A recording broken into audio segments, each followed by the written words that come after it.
Hello guys, क्या हाल चाल। बढ़िया एकदम। मैं मेहुल शर्मा आपका स्वागत करता हूं आपके अपने ही YouTube channel chemistry with Mehul में।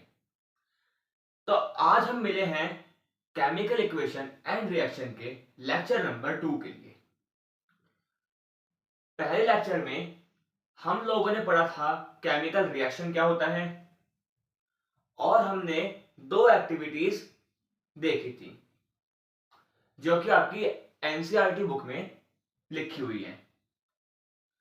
और वो जो जो एक्टिविटीज हैं वो काफी ज्यादा इंपॉर्टेंट एक्टिविटीज थी। तो आई होप कि आपको इनमें कोई डाउट नहीं रहा होगा पहले लेक्चर के अंदर। तो अब हम शुरू करते हैं सेकंड लेक्चर। और सेकंड लेक्चर के अंदर हम बहुत ज्यादा इंपॉर्टेंट चीजें पढ़ने वाले हैं, जैसे केमिकल इक्वेशन क्या होता है। ठीक है, पिछले लेक्चर में हमने केमिकल रिएक्शन देखा था। इस लेक्चर में हम देखेंगे केमिकल इक्वेशन क्या होता है। उसके बाद हम एक बहुत इंपॉर्टेंट टॉपिक करने वाले हैं जिसको बोलते हैं बैलेंसिंग ऑफ केमिकल इक्वेशन। तो चलिए बिना किसी देरी के अपने लेक्चर को शुरू करते हैं।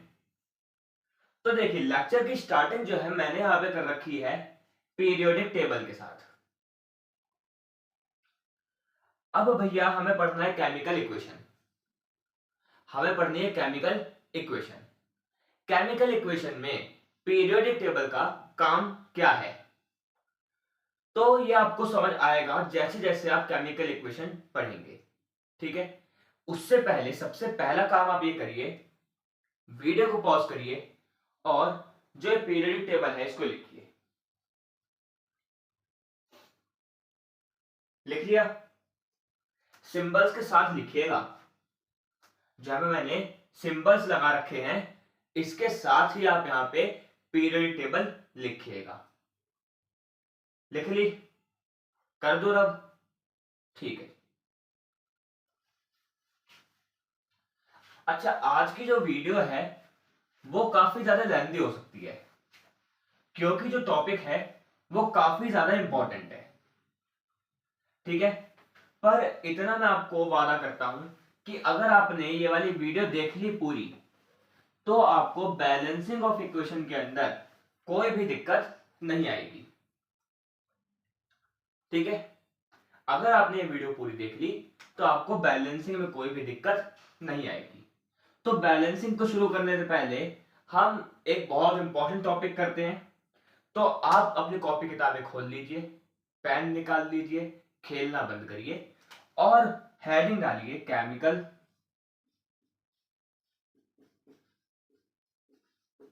इक्वेशन। Chemical equation. अब देखिए, केमिकल रिएक्शन तो हमने पढ़ ली थी। एक बार दोबारा रिकॉल करते हैं केमिकल रिएक्शन था क्या। मान क्या लीजिए, जो हमने पिछली बार पिछले लेक्चर में एक एक्टिविटी करी थी उसके हम एग्जांपल लेते हैं।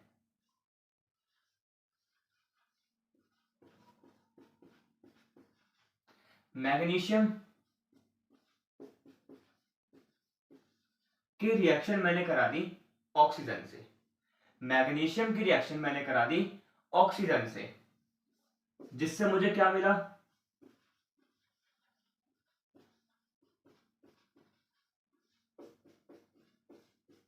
मैग्नीशियम ऑक्साइड मिला था। तो ये था हमारा केमिकल रिएक्शन, जिसमें हमने क्या किया? हमने रिएक्टेंट को आपस में रिएक्ट करवाया जिससे हमें प्रोडक्ट मिला। इसको ही हम बोलते हैं केमिकल रिएक्शन। इसको ही क्या बोल देते हैं हम? केमिकल रिएक्शन बोल देते हैं। ठीक है, केमिकल इक्वेशन क्या है? असल में केमिकल इक्वेशन कुछ नहीं है, बस एक चीज है। जब हमने रिएक्शंस को, ध्यान से सुनिएगा, जब हमने रिएक्शंस को सिंबल्स की फॉर्म में लिख दिया, जब हमने किसको? रिएक्शन को, केमिकल रिएक्शन को जब सिंबल्स की फॉर्म में लिख दिया तब उसको हम बोलते हैं केमिकल इक्वेशन। तब उसको क्या बोलते हैं? Chemical equation. यानी कि it is the symbolic form of chemical reaction। Reaction को इस तरीके से दिखा रहा हूं मैं, ठीक है। केमिकल इक्वेशन क्या है? ये सिर्फ एक सिंबॉलिक फॉर्म है किसके? केमिकल रिएक्शन की, ठीक है भैया। यानी कि मैग्नीशियम का सिंबल क्या होता है? Periodic table. इसीलिए मैंने आपको पीरियोडिक टेबल लिखवाई थी। पीरियोडिक टेबल के अंदर आपको यहां पे सारे के सारे सिंबल्स देखने को मिल जाएंगे। आपको मैग्नीशियम का सिंबल मिल जाएगा, ऑक्सीजन का मिल जाएगा। तो इसीलिए पीरियोडिक टेबल शुरुआत में मैंने आपको लिखवाई थी। मैग्नीशियम का सिंबल होता है Mg। ऑक्सीजन का जो सिंबल है हमारी पीरियोडिक टेबल के अंदर वो लिखा है O। ऑक्सीजन का लिखा है O। पर हम यहां पे बात कर रहे हैं ऑक्सीजन गैस की। किसकी बात कर रहे हैं? ऑक्सीजन गैस की। और जो ऑक्सीजन गैस है वो हमेशा O2 की फॉर्म में प्रेजेंट रहती है। जो ऑक्सीजन गैस है हमेशा O2 की फॉर्म में प्रेजेंट रहती है, ठीक है जी। अब मैग्नीशियम ऑक्साइड। अब मैग्नीशियम ऑक्साइड का सिंबल हमारी पीरियोडिक टेबल के अंदर नहीं लिखा है, तो आप यहां पे लिख लीजिए मैग्नीशियम ऑक्साइड का जो सिंबल होता है, मैग्नीशियम हो गया Mg। ऑक्साइड का मतलब क्या कर रहा है यहां पे? अच्छा, ऑक्सीजन होता तो क्या करते? ऑक्सीजन होता तो यहां पे हम O2 लगा देते। ऑक्सीजन होता तो हम यहां पे O2 लगा देते, पर हमसे कह रहा है ऑक्साइड। ऑक्साइड का मतलब क्या होता है? देखिए, ऑक्साइड का मतलब होता है सिंगल O। ऑक्साइड का मतलब क्या होता है? Single O। तो ये है मैग्नीशियम ऑक्साइड। और जिसको मैं ऐसे बॉक्स के अंदर बंद कर रहा हूं इसको ही हम बोलते हैं केमिकल इक्वेशन। इसको ही हम क्या बोल देते हैं? Chemical equation. देखिए, मैग्नीशियम की रिएक्शन मैंने करा दी ऑक्सीजन से, जिससे मुझे क्या मिल रहा है?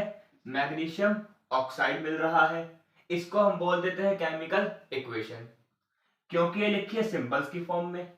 और जब कोई चीज सिंबल्स की फॉर्म में, जब कोई रिएक्शन, कोई भी रिएक्शन सिंबल्स की फॉर्म में लिखी रहती है तब उसको बोलते हैं हम केमिकल इक्वेशन, ठीक है जी। अब एक क्वेश्चन आता है सभी के मन में। देखिए, सिर्फ आप नहीं है, जो बच्चा 9th से 10th में आता है सबके दिमाग में एक क्वेश्चन आता है कि भैया अभी तक हम 9th में थे तो हमने कोई रिएक्शन नहीं पढ़ी थी, अब हम 10th में आए हैं, 10th में आते के साथ ही हमें रिएक्शंस याद करनी पड़ेंगी, तो ये काफी दिक्कत नहीं होगी? हम इतनी सारी रिएक्शंस कैसे याद करेंगे? देखिए, काफी हद तक क्वेश्चन आपका सही भी है कि आप 9 तक थे तब तक आपकी जो केमिस्ट्री थी वो काफी सिंपल चल रही थी, पर जैसे ही आप 9 से 10th में आए हैं आपकी केमिस्ट्री का लेवल बढ़ गया है। मानते हैं बात तो आप? पर इसको अब देखिए, याद करने के लिए मैं ये नहीं कहूंगा कि कोई ट्रिक है।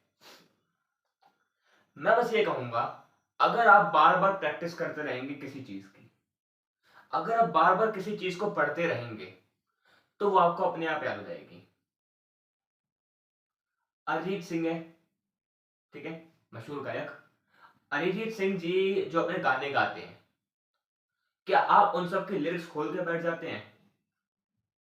हम्म अरिजीत सिंह, मान लीजिए अरिजीत सिंह का कोई गाना आया, अब जैसी गाना आएगा क्या आप उसके लिरिक्स खोल के बैठ जाएंगे और उसको रट्टा मारेंगे उसका? नहीं, रट्टा तो नहीं मारते। तो क्या करते हो आप वो गाना आपको अच्छा लगता है, मान लीजिए अरिजीत सिंह का कोई गाना आया, अब वो गाना आपने सुना, आपको काफी अच्छा लगा, अब आप उस गाने को बार बार बार बार बार बार सुनोगे, सुनते सुनते में आपको लिरिक्स अपने आप याद हो जाएंगी। यही होता है। यही सेम चीज आपकी केमिकल रिएक्शंस के साथ है। आप जब किसी चीज को बार बार प्रैक्टिस करते रहेंगे, बार बार किसी चीज को प्रैक्टिस करते रहेंगे, तो आपको चीजें अपने आप याद हो जाएंगी। एबीसीडी है, या एबीसीडी भी छोड़िए, अपने स्कूल में नेशनल एंथम होता है ना। अब मेरे ख्याल से तो किसी बच्चे ने नेशनल एंथम को रट्टा नहीं मारा होगा। नेशनल एंथम स्कूल के प्रेयर में रेगुलर बेसिस पे होता रहता है, आज भी होता है। तो उसमें क्या होता है, उसके कारण बच्चों को वो नेशनल एंथम याद हो जाता है। बच्चों ने उसका रट्टा नहीं मारा है, बच्चों को वो याद हो गया है। यही सेम चीज आपकी केमिकल रिएक्शंस के साथ होती है। अगर आप इस चीज को बार बार प्रैक्टिस करते रहेंगे, तब आपको ये रिएक्शंस याद हो जाएंगी। ठीक है, तो आपको मैं अभी होमवर्क दे देता हूं एक चीज का। आज जो जो मैं रिएक्शंस करवा रहा हूं, जो जो रिएक्शन मैं करवा रहा हूं, उन सबको आपको प्रैक्टिस करनी है। ठीक है, जो जो रिएक्शन मैं आज यहां पे करवाऊंगा, उन सब की आपको क्या करनी है, यहां पे प्रैक्टिस करनी है। ठीक है, सबसे पहले तो इस रिएक्शन को नोट करिए आप। कर ली? ठीक है, अब देखिए एक दो एग्जांपल और देख लेते हैं केमिकल इक्वेशंस के, उसके बाद फिर हम सीधे चलेंगे बैलेंसिंग के ऊपर।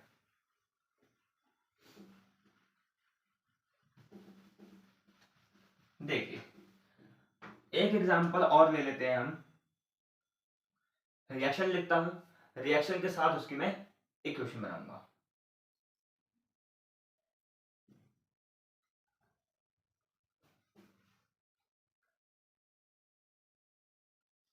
Sodium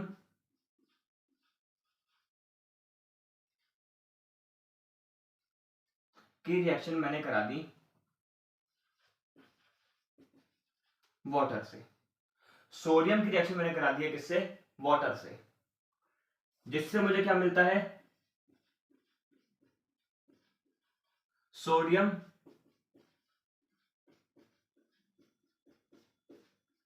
hydroxide. मैंने सोडियम की रिएक्शन करा दी है वाटर से, जिससे मुझे मिलता है सोडियम हाइड्रोक्साइड। अब देखिए सोडियम आप सब जानते हैं, सोडियम होता है Na। वाटर भी आप सभी लोग जानते हैं, वाटर होता है H2O। सोडियम की रिएक्शन मैंने करा दी है H2O से, मुझे क्या मिल रहा है, सोडियम हाइड्रोक्साइड मिल रहा है। क्या मिल रहा है, सोडियम हाइड्रोक्साइड। तो सोडियम तो मैं अंदर लिख सकता हूं। अब भैया हाइड्रोक्साइड क्या होता है, अच्छा इस शब्द को तोड़ के पढ़ूं, तोड़ के पढ़ते हैं इस शब्द को। चलिए हाइड्रोक्साइड को थोड़ा तोड़ के पढ़ते हैं। देखिए चीजें आपको पता है, आपने 9th क्लास में सारी चीजें पढ़ रखी है, पर क्या होता है ना, जब बच्चा 9th क्लास में पढ़ता है तो वो 9th के हिसाब से पढ़ता है, वो 10th में आते आते चीजें भूलने लग जाता है, तो उसको रिकॉल करवाना पड़ता है चीजें। तो देखिए हाइड्रो, हाइड्रो का मतलब आप क्या समझ रहे हैं, हाइड्रोजन। हाइड्रो का मतलब आप क्या समझ रहे हैं, हाइड्रोजन। और ऑक्सीजन का, ऑक्साइड का मतलब आप समझ रहे हैं, ऑक्सीजन। यानी कि हाइड्रोक्साइड क्या हो गया, OH आयन। याद आया 9th क्लास। तो ये बन गई आपकी केमिकल इक्वेशन। ठीक है जी, सोडियम की रिएक्शन वाटर से कराई, सोडियम हाइड्रोक्साइड मिलता है, यानी कि Na with H2O gives NaOH, और NaOH को ही हम बोलते हैं सोडियम हाइड्रो ऑक्साइड। ठीक है, नोट करिए इसको। कर लिया? अब देखिए एक बार से हम दोबारा एक काम करते हैं, दोबारा जो हमने पहला एक एग्जांपल लिया था मैग्नीशियम वाला, उसको एक बार दोबारा देखते हैं। क्या था वो, Mg plus O2 gives MgO, ये थी, याद है?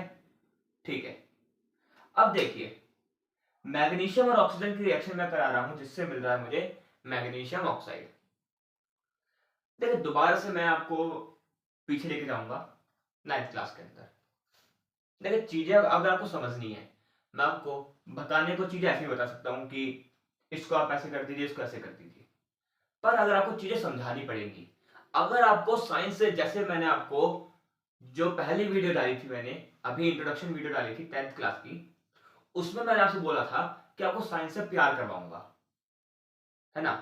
तो अगर मुझे आपको साइंस से प्यार करवाना है तो उसके लिए चीजों को आपको क्या करना पड़ेगा, रिलेट करवाना पड़ेगा। तो रिलेट कब करवा पाएंगे, जब आप पुरानी चीजों को रिकॉल कर पाएंगे। जब तक आप पुरानी चीजों को रिकॉल नहीं कर पाएंगे तब तक मेरे ख्याल से तो आप रिलेट नहीं कर पाएंगे किसी चीज से। तो देखिए 9th क्लास की बात करते हैं। 9th क्लास में आपका चैप्टर था एटम्स एंड मॉलिक्यूल, याद आया? थर्ड चैप्टर केमिस्ट्री जी। उसके बाद उसके अंदर आपने एक टॉपिक पढ़ा था लॉ ऑफ केमिकल कॉम्बिनेशन, याद है? जिसका टोटल 2 लॉ थे। कौन कौन से थे? लॉ ऑफ कांस्टेंट प्रोपोर्शन और लॉ ऑफ कंजर्वेशन ऑफ मास, याद है? लॉ ऑफ कांस्टेंट प्रोपोर्शन और लॉ ऑफ कंजर्वेशन ऑफ मास। मैं बात करता हूं लॉ ऑफ कंजर्वेशन ऑफ मास की। तो लॉ ऑफ कंजर्वेशन ऑफ मास क्या बोलता था? वो ये बोलता था कि कोई भी रिएक्शन है, कोई भी रिएक्शन है, जितना मैं मास रिएक्टेंट का लूंगा, जितना मास मैं रिएक्टेंट का लूंगा, उतना ही मास मुझे प्रोडक्ट का मिल जाएगा। सिंपल भाषा में बोले तो मान लीजिए मैंने मैग्नीशियम लिया, मैग्नीशियम लिया मैंने 24 ग्राम्स। मैग्नीशियम कितना लिया मैंने? 24 ग्राम्स। ऑक्सीजन मैंने यहां पे ले लिया 32 ग्राम्स, ठीक है? क्योंकि एक मैग्नीशियम एटम का जो मास है वो होता है 24 ग्राम और एक ऑक्सीजन एटम का जो मास होता है वो होता है 16 ग्राम। पर यहां पे टोटल है 2 मोल, 2 एटम्स। यहां पे टोटल है 2 एटम्स, तो कितना आ गया ये? 32 ग्राम्स, ठीक है? इन दोनों का ऐड करेंगे कितना आ जाएगा? 56 ग्राम्स। यानी कि अगर मैंने रिएक्टेंट्स को ऐड करके 56 ग्राम मारा है तो जो इसका प्रोडक्ट होगा उसका मास भी अगर 56 ग्राम होगा तो हम बोलेंगे ये जो रिएक्शन है वो कंजर्वेशन ऑफ मास के ऊपर डिपेंड कर रही है। और जितनी भी रिएक्शंस हैं, एक चीज आप याद रखिए, जितने भी कंप्लीटेड रिएक्शन हैं, जितने भी रिएक्शंस आपकी क्या हैं? कंप्लीटेड हैं, सारी की सारी लॉ ऑफ कंजर्वेशन ऑफ मास को फॉलो करती हैं, सारी रिएक्शंस, ठीक है? कोई एक ऐसी पर्टिकुलर रिएक्शन नहीं दिखेगी आपको जो कि लॉ ऑफ कंजर्वेशन ऑफ मास को फॉलो नहीं करती है। अभी प्रूफ करवाने वाले, चिंता मत करिए। तो देखिए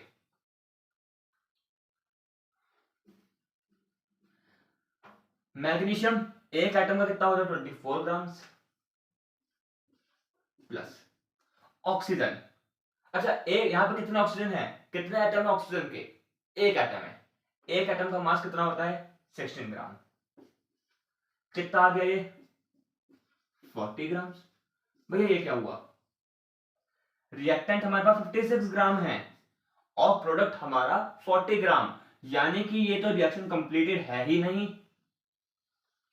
क्या अभी तक हम गलत पढ़ रहे थे? आंसर है नहीं। देखिए हर चीज को समझने का 2 पहलू होते हैं। पहला पहला तो ये होता है कि आपको सारी चीजें बैठे बिठाए मिल जाए, ठीक है? जितने भी चीज हैं सारी आपको बैठे बिठाए मिल जाए। कि आप घर पे बैठे हैं, आपको खाने को मिल रहा है, पीने को मिल रहा है, ठीक है, खेलने को मिल रहा है, फोन मिल रहा है, टीवी मिल रहा है, एक्सेट्रा एक्सेट्रा, सारी चीजें मिल रही है। दूसरा क्या पहलू होता है कि आपको चीजें कमानी पड़ती है ना? आपको मेहनत करनी पड़ती है। और जो बैठी बिठाई चीजें होती हैं वो मेरे ख्याल से काफी लंबे समय तक नहीं चलती। पर जो चीज आप खुद कमाएंगे, वो काफी लंबे समय तक चलती रहेंगी, है ना। तो यहां पे यही चीज हमें ये शिक्षा दे रही है कि हमारे पास दो रिएक्शंस आ सकती हैं। पहली रिएक्शन तो ऐसी होगी जिसके अंदर आपको सारी चीजें बैठे बिठाए मिल जाएंगी, यानी कि आपने रिएक्शंस लिखी और वो लॉ ऑफ कंजर्वेशन ऑफ मास को फॉलो कर रही है। दूसरी रिएक्शन क्या होती है?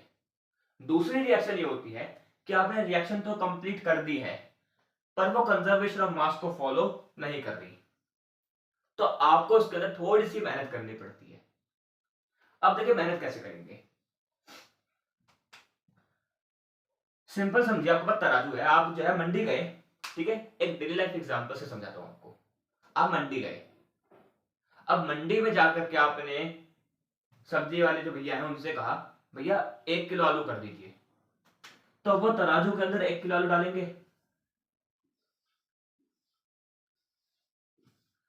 क्योंकि उनका सुपर नेचुरल पावर तो है नहीं कि उन्होंने आप 1 किलो आलू, लो भैया 1 किलो आलू, ऐसा तो करेंगे नहीं। वो क्या करेंगे, एक तराजू में डालेंगे आलू और एक तराजू में डालेंगे वेट, यही करते हैं। अब आप बताइए, अगर आलू 1 किलो से कम है, अगर आलू 1 किलो से कम है तो क्या करेंगे। तो मान लीजिए इसमें आलू है, इसमें आपका वेट है, और जो आलू है वो 1 किलो से कम है, तो जो वेट है वो इस तरीके से हो जाएगा।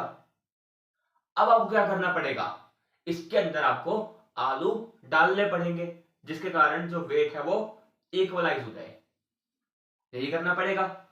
यही सेम चीज हम इसके अंदर करेंगे। अब देखिए, वेट था आपके पास 56 ग्राम, पर आपका वेट कितना आया है 40 ग्राम, आपको इसमें कितना ग्राम और डालना पड़ेगा, 16 ग्राम। अब आपको यहां से कहीं से 16 ग्राम तो लाना पड़ेगा, पर क्या आप हवा में कुछ भी डाल देंगे, नहीं, ऐसे नहीं करते। देखिए इसको करने के तरीका है, रिएक्टेंट में ऑक्सीजन देखें कितने हैं, एक, यहां पे रिएक्टेंट में 2 ऑक्सीजन, और प्रोडक्ट में कितने ऑक्सीजन है, 1 ऑक्सीजन। यानी कि आपको 1 ऑक्सीजन की जरूरत है, आपको 1 ऑक्सीजन की जरूरत है, और 1 ऑक्सीजन का मास कितना होता है, 16 ग्राम होता है। आपका आंसर यहां पे आ गया। यानी कि अब आप कहीं से 1 ऑक्सीजन का एटम लाएंगे और उसको मैग्नीशियम ऑक्साइड के अंदर डाल देंगे, और जैसे ही आपने इसमें 1 ग्राम ऑक्सीजन डाला तो आपका जो वेट है वो 56 ग्राम आ गया।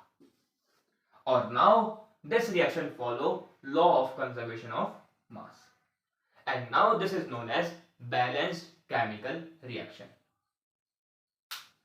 ठीक है, समझ आई चीज। अच्छा, ये ऐसे करना नहीं आपको, ये भी मैं आपको क्या समझा रहा हूं कि बैलेंस केमिकल रिएक्शन करते कैसे हैं। इसका एक पर्टिकुलर स्टेप है, वो स्टेप आपको बताऊंगा मैं भी, पर पहले बताइए कि इसमें कोई डाउट है आपको, नहीं है। अगर आप इसको नोट करना चाहते हैं तो इसको नोट कर सकते हैं समझने के लिए कि बैलेंस केमिकल रिएक्शन करते कैसे हैं। करना चाहे तो कर लीजिए नोट। हो गया, ओके जी। नाउ अब आप लोग हेडिंग डालिए, काफी इंपॉर्टेंट है, बैलेंस केमिकल इक्वेशन। हेडिंग डालिए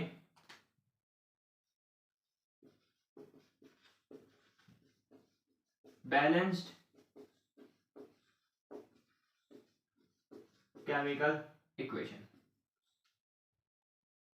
ठीक है जी। तो अब देखिए बैलेंस केमिकल इक्वेशन आपको समझ तो आ गया, इसी वाले मेथड से एक बार करके देखते हैं, मतलब इसी वाले एग्जांपल को करके देखते हैं एक बार।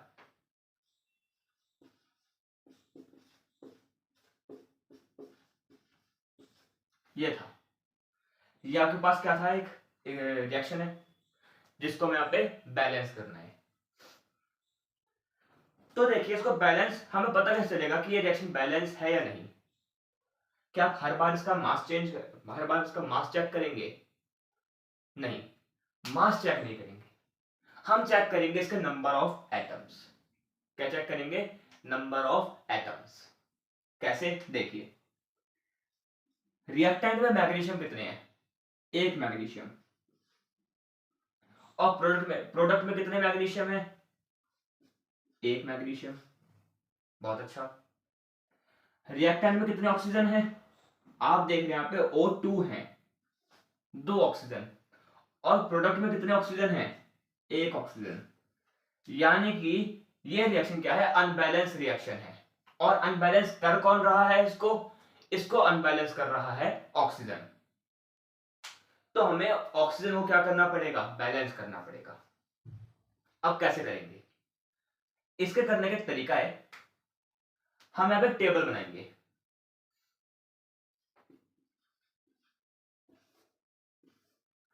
सीरियल नंबर्स, यहां पे हम डालेंगे एलिमेंट, यहां पे रिएक्टेंट और प्रोडक्ट। मतलब क्या है इसका? समझाऊंगा आपको।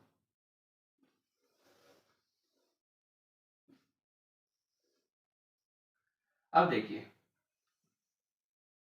पहले हम बात करते हैं एलिमेंट्स की। इस पूरे रिएक्शन में आपको पास कितने एलिमेंट है? एक है मैग्नीशियम, एक है ऑक्सीजन। भैया मैग्नीशियम ऑक्साइड भी तो है, पर क्या मैग्नीशियम ऑक्साइड कोई एलिमेंट है? नहीं, वह कंपाउंड है। हम बात कर रहे हैं एलिमेंट्स की। तो एलिमेंट्स आपके पास सिर्फ दो ही हैं, एक है मैग्नीशियम और एक है ऑक्सीजन। ठीक है। अब यहां पे रिएक्टेंट और प्रोडक्ट का मतलब क्या है? Number of magnesium in reactant and number of magnesium in product. ऐसे ही number of oxygen in reactant and number of oxygen in product. ठीक है। तो मैग्नीशियम के पास कितने मैग्नीशियम कितने कितने एलिमेंट हैं रिएक्टेंट के अंदर? एक। और प्रोडक्ट के अंदर भी एक। ठीक है। ऑक्सीजन के कितने हैं रिएक्टेंट में? दो। और प्रोडक्ट में कितने हैं? सिर्फ एक।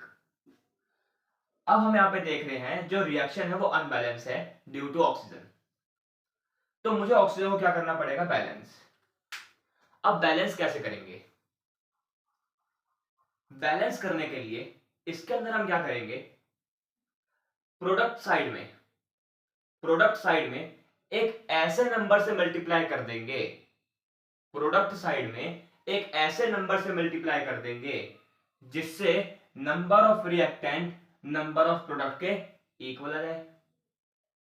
वन में ऐसा क्या मल्टीप्लाई करें कि आंसर 2 आ जाए? बहुत बहुत बहुत कठिन रिएक्शन है वाली।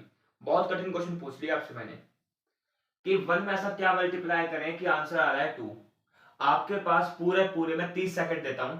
इस 30 सेकंड में सोच के बताइए कि वन में ऐसा क्या मल्टीप्लाई करें जिससे आंसर 2 आ जाए।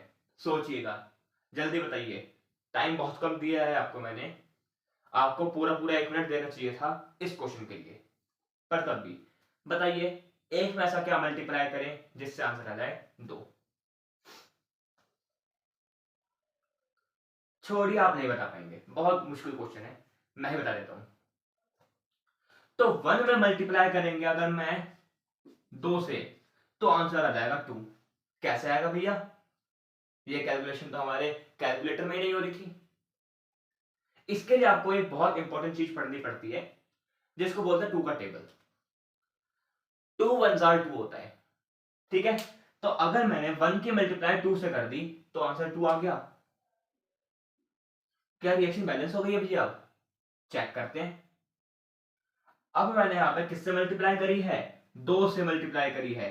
अच्छा, और जब मल्टीप्लाई करते हैं ना, एक चीज याद रखिएगा, हम यहाँ पे एलिमेंट की मल्टीप्लाई नहीं कर रहे हैं, हम यहाँ पे एटम की मल्टीप्लाई नहीं कर रहे हैं कि आप सोचिए मैंने एक ऑक्सीजन लिया और उसको डाल दिया। ऐसा नहीं कर रहे हैं, हम नंबर ही बढ़ा रहे हैं। अगर मैंने 2 की मल्टीप्लाई मैंने ऑक्सीजन से करी है तो 2 की मल्टीप्लाई मैग्नीशियम से भी हो जाएगी। ये चीज का ध्यान रखिएगा। यहां पे अगर मैंने 2 की मल्टीप्लाई ऑक्सीजन से करी है तो 2 की मल्टीप्लाई मैग्नीशियम से भी हो जाएगी।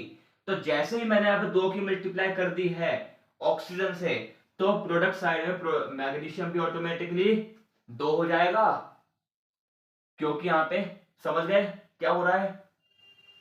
अब देखिए रिएक्टेंट साइड में मैग्नीशियम है 1, पर प्रोडक्ट साइड में मैग्नीशियम हो गए 2, और ऑक्सीजन तो दोनों साइड बैलेंस्ड है।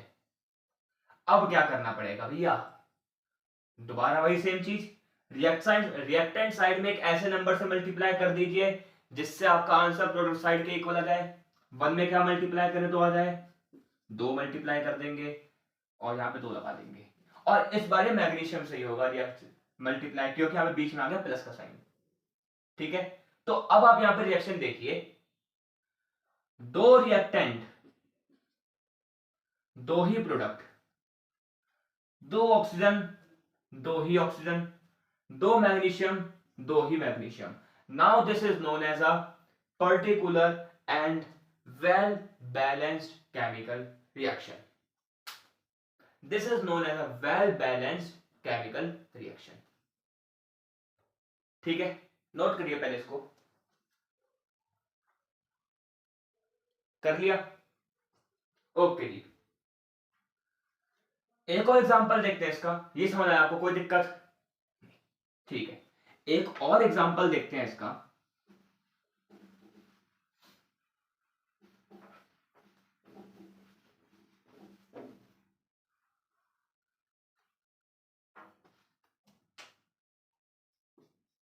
H2 plus O2 gives H2O.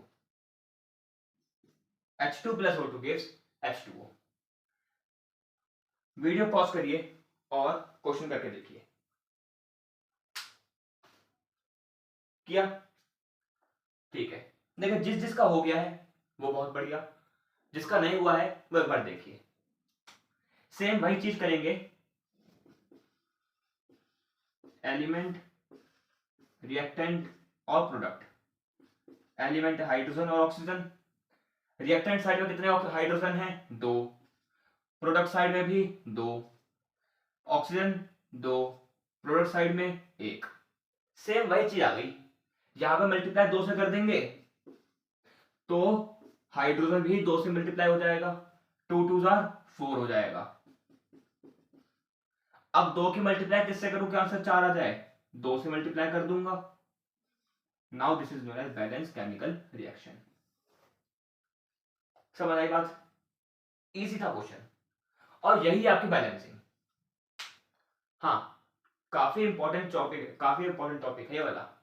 अगर आपको बता दूं मैं, इसमें से बोर्ड एग्जाम में 1 मार्क्स का, 2 मार्क्स का, 3 मार्क्स का, 5 मार्क्स का, कभी कभी 4 मार्क्स का, सब टाइप के क्वेश्चन बन जाते हैं बैलेंसिंग के ऊपर। तो आप समझ सकते हैं कितना इंपॉर्टेंट टॉपिक है बैलेंसिंग। अगर आपको बैलेंसिंग समझ आ गई है तो मैं बोल सकता हूं कि आप तैयार हैं आगे बढ़ने के लिए, चैप्टर में आगे बढ़ने के लिए। ठीक है, तो आज की वीडियो को हम इतना रोकते हैं, पर अभी आपको मैं कुछ होमवर्क दे रहा हूं जो कि आपको इसको करना है, और अगली वीडियो में इसका सॉल्यूशन भी आपको मैं बताऊंगा।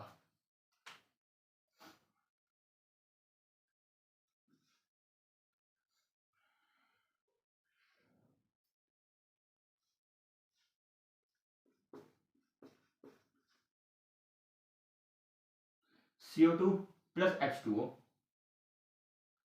याद रखिए, C6H12O6 plus O2 gives CO2 plus H2O।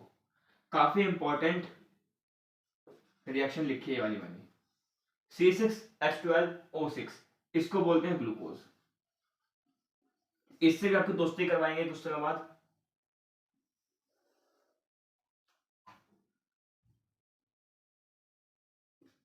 दूसरा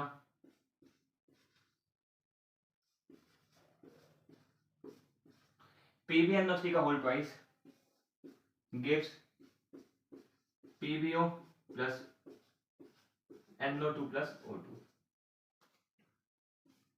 ये भी काफी ज्यादा इंपॉर्टेंट रिएक्शन है।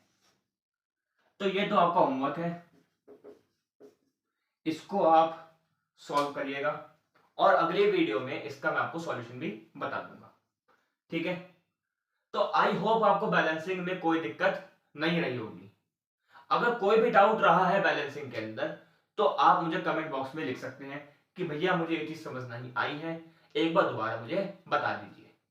तो आपको मैं अगली वीडियो शुरू करने से पहले वही डाउट आपका क्लियर करूंगा।